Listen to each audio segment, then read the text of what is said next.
Eu chamo agora o senhor advogado Dr. Rafael Freire.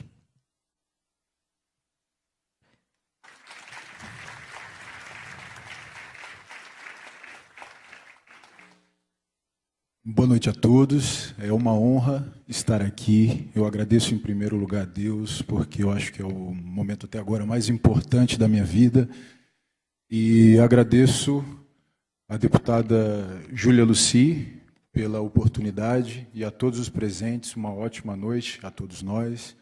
E o meu tempo inicialmente era de 15 minutos e eu vou ter que ser mais rápido, então vou abrir mão do meu slide e vou tentar ser o mais breve possível, porque eu acho que eu tenho a resposta que todos fizeram sobre quem é que vai se responsabilizar pelas vítimas da vacina experimental. Mas antes de falar sobre isso, eu quero me apresentar. Meu nome é Rafael Lima Freire, sou advogado e também sou servidor público. Há quase 10 anos eu sou servidor público da Câmara dos Deputados e trabalho na advocacia da Câmara dos Deputados. E lá, nesse tempo, eu tenho uma experiência, em outros cargos também, de justamente assessorar e aconselhar os gestores públicos, né, na assessoria jurídica, técnico-jurídica, sobre o que não fazer. Por isso que eu vou trazer agora a questão da responsabilidade, porque, pela primeira vez, o gestor que assinou cada um desses decretos de obrigação de vacina vai responder pessoalmente pelos seus atos. Quero fazer uma observação. Por motivos íntimos, por desconfiar do processo eleitoral brasileiro, por não ser bolsonarista, por não ser petista, por não ser de rótulo nem de direita nem de esquerda, por ter um pensamento livre, eu decidi não votar nas últimas eleições. E o que eu quero dizer é o seguinte, eu não tenho interesse político, isso não é uma questão política, como a mídia tem feito, como o Facebook tem feito, o Instagram, como as pessoas todas, e me desculpem, meus amigos do MBL, perdoem-os, eles não sabem o que fazem. Mas eu gosto muito porque eu os conheço pessoalmente e eles têm a melhor das intenções, e eu os conheço e eles são pessoas boas. E o que eu quero dizer é o seguinte, não sabem o que fazem, não sabem o que fazem. E o que eu quero dizer é o seguinte, alguns poucos meses estive internado porque eu fui separar uma briga de 2 cachorros grandes na chácara que eu moro e tive que tomar uma vacina antirrábica, tive que tomar vacina antitetânica. Então eu não sou antivacina. O que eu sou é antivacina experimental.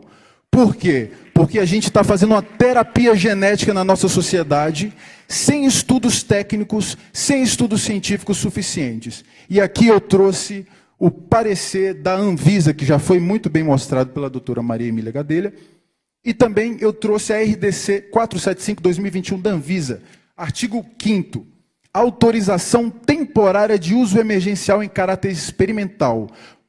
Por meio desse artigo, a Anvisa, ela exige o compromisso das fabricantes com a conclusão do desenvolvimento clínico da vacina contra a Covid, ou seja, por ser experimental, a Anvisa exige que haja uma conclusão de um estudo que ainda não terminou. Mesmo assim, me desculpa, Arthur, mas eu tenho que falar, mesmo assim a Anvisa cometeu o crime, não é falta de respeito, é crime, de aprovar um registro definitivo para uma vacina experimental, induzindo a população a pensar que a vacina ela é definitiva. Só que, o que ela fala? Ela fala, a eficácia e segurança da vacina Comirnaty, que é a Pfizer, em longo prazo não foram estabelecidas. Não há evidências de que a vacina Comirnaty previna a transmissão de SARS-CoV-2 de pessoa para pessoa. Há incerteza sobre a eficácia da vacina contra novas variantes do coronavírus. A fim de confirmar a eficácia e a segurança da Comirnaty, apresente até janeiro de 2024 o relatório de estudo clínico final. Mas se for esperar até 2024, e seguindo as estatísticas apresentadas pelo Dr. Nasser, quem estará vivo? Quem é que está acompanhando esses casos? Ninguém está acompanhando esses casos.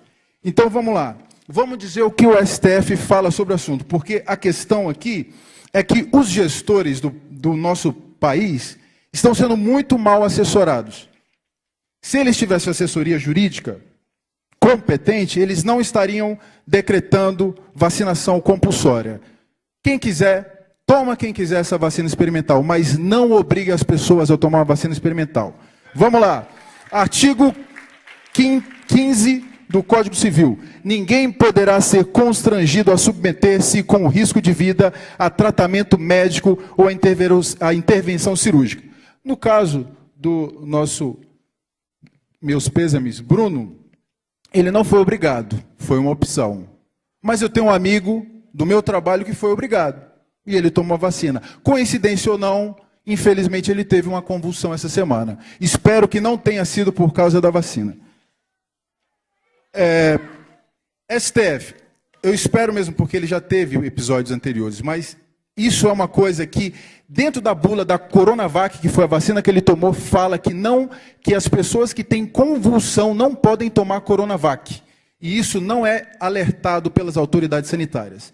O STF, embora haja muitas críticas contra o STF, e muitas são merecidas, mas em 2020, no julgamento da DI 6586 e 6587, o STF decidiu que a proibição da vacina forçada, ele decidiu pela proibição da vacina forçada, ele decidiu pela exigência de prévio consentimento informado do usuário. Ora, o que é isso?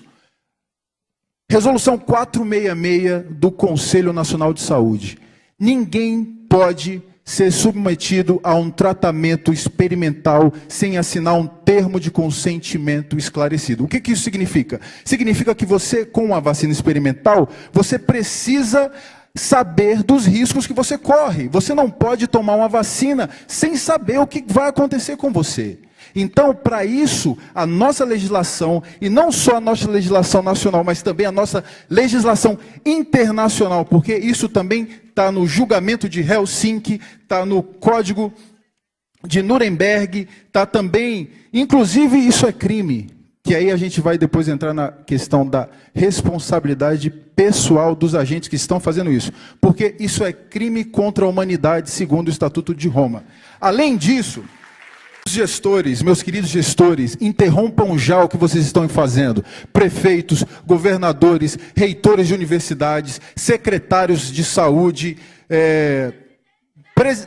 diretores de órgãos que estão exigindo vacinação obrigatória. Não façam isso. Por quê?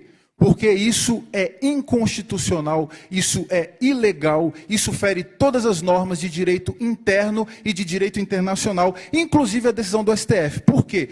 Houve um engano. Essas pessoas foram mal assessoradas e acreditavam que estavam em conformidade com o posicionamento do STF. Mas não estão, porque o posicionamento do STF não permite isso. O que acontece?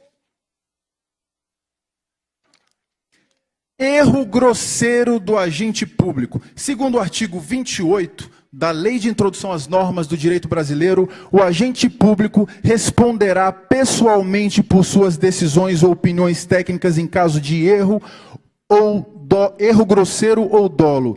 Na caracterização de erro grosseiro, segundo decisão nova do Supremo de 2020, para a pandemia, leva-se em consideração pelas autoridades: 1. Estándares, normas e critérios científicos e técnicos, tal como estabelecido por organizações e entidades internacional e nacionalmente conhecidas. Ora, como que você determina uma vacinação compulsória se você não tem a OMS apoiando a vacinação obrigatória, o passaporte da vacina, você não tem o Conselho Federal de Medicina apoiando, você não tem o Conselho Nacional de Saúde apoiando, você não tem nada, ninguém apoia isso, nem o STF apoia isso. Então, eles estão assinando decretos e eles não sabem o que estão fazendo. E outra coisa também que o STF determina: configura erro grosseiro para fins de pandemia, hein, gente? Configura erro grosseiro do ato administrativo que ensejar violação ao direito à vida, à saúde, ao meio ambiente equilibrado ou impactos adversos à economia. o Brasil está sendo prejudicado economicamente por causa também desses passaportes. Então, é um erro grosseiro em vários aspectos, E o que acontece? Esse erro grosseiro gera a corresponsabilização da pessoa que está cometendo. Só que, segundo a lei de introdução às normas do direito brasileiro, esse erro grosseiro gera a responsabilização pessoal do agente. O que isso significa em termos práticos? Em termos práticos, isso significa que em vez de você processar o Estado de São Paulo pela morte do seu filho, você pode processar o Dória. Por quê? Porque, segundo o STF, ele cometeu e continua a cometer atos administrativos em desconformidade com as normas e organizações internacionais e nacionais, sem pareceres técnicos e ao arrepio da lei e dos princípios em relação à saúde, à economia e à vida. Então, nesse caso, agentes públicos que estão cometendo essa ilegalidade, comecem a preparar os bolsos, porque as indenizações não vão sair dos cofres públicos, porque os cofres públicos não têm culpa disso. Vai sair de cada um que cometeu o erro grosseiro. E eu quero dar um recado também para os erros grosseiros sendo cometidos pela Anvisa.